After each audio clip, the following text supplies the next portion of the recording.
अष्टावक्र गीता प्रकरण 3 आक्षेप द्वारकोपदेश प्रकरण। राजा जनक ने तो स्वीकार कर लिया कि उन्हें आत्मा की प्रतीति हो गई है और वह स्वयं को आत्मा परमात्मा का साक्ष स्वरूप मानते हैं।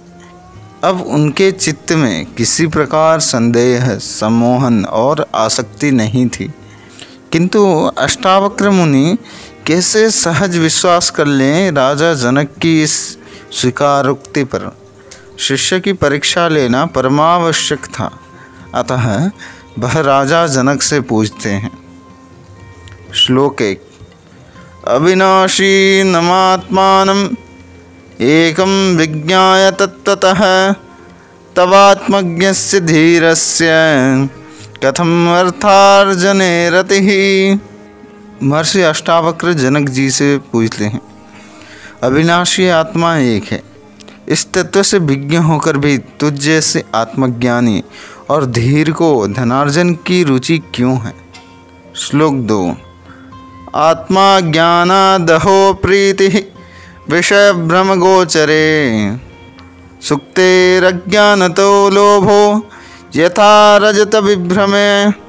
अर्थात आत्मज्ञानी को विषय के भ्रम से प्रीति होती है, उसी प्रकार जैसे सीप के अज्ञानी को चांदी के भ्रम से चांदी का लोभ होता है।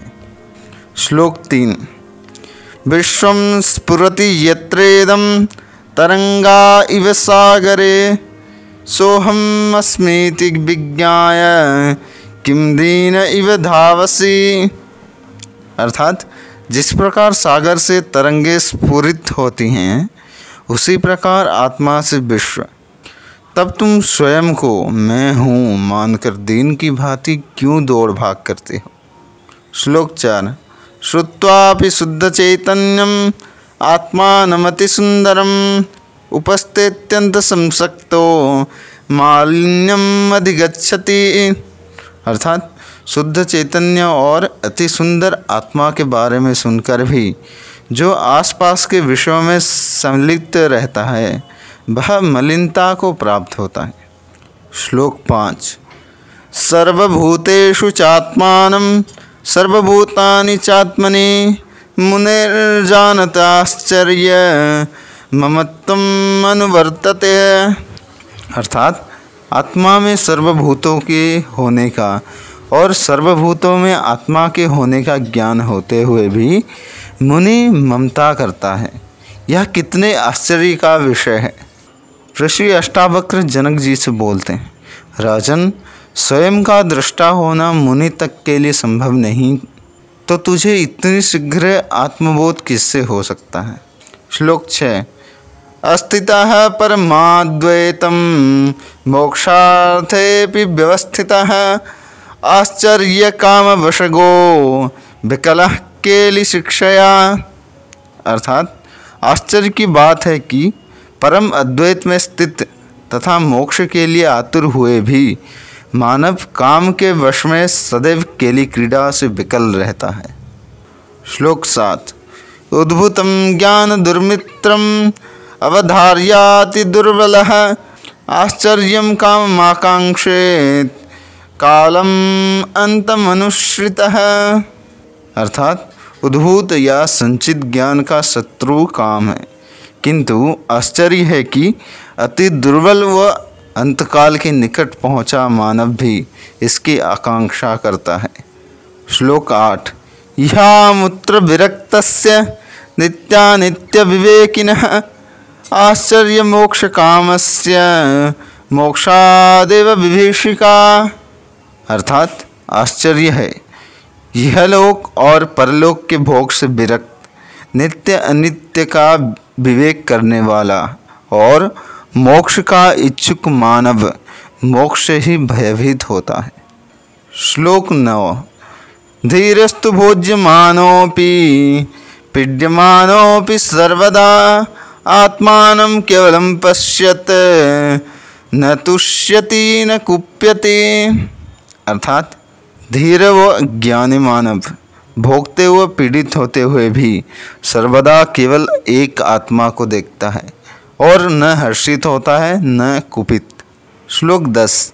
चेष्टमानं शरीरं स्वं पश्यत्यन्य शरीरवत् संस्तभ्ये चापि निंदायां कथं शुभ्येन महाशयः। अर्थात जिसे अपना क्रियाशील शरीर अन्य के शरीर की भांति दृष्टिगोचर होता है, ऐसा महाशय प्रशंसा और निंदा से कैसे क्षुब्ध हो सकता है। श्लोक 11। माया मात्रमिदं विश्वं पश्यं विगत कौतुकः अपि सन्निहिते मृत्यो कथं त्रस्यति धीरधिः। अर्थात जिसका कौतुक भाव समाप्त हो चुका है, ऐसे धीर पुरुष को यह विश्व मात्र मायावत दृष्टिगोचर होता है। वह मृत्यु आने पर भयभीत कैसे हो सकता है। श्लोक 12। निष्पृहं मानसं यस्य नैरास्येऽपि महात्मनः तस्यात्मज्ञानतृप्तस्य तुलना केन जायते। अर्थात जिसकी मानसिकता मोक्ष की कामना से भी निष्पृह होती हैं, ऐसे आत्मज्ञान से तृप्त महात्मन की तुलना कैसे की जा सकती है। श्लोक 13। स्वभावादेव जानाति दृश्यमेतन्न किंचन इदं ग्राह्यम् इदं त्याज्यं स किं पश्यति धीरधिः। अर्थात जो धीर गंभीर जानता है कि यह दृश्य स्वभावतः कुछ भी नहीं, वह ज्ञानी किस प्रकार देख सकता है कि क्या ग्राह्य है और क्या त्याज्य है। श्लोक 14। अंतस्त्यक्त कषायस्य निर्द्वंद्वस्य निराशिषः यदृच्छायागतो भोगो न दुःखाय न तुष्टये। अर्थात जो अंतःकरण में समाई वासना के मेल को त्याग कर निर्द्वंद और आशा रहित होता है, उसे देव इच्छा से प्राप्त भोग से न दुख होता है और न तुष्टि।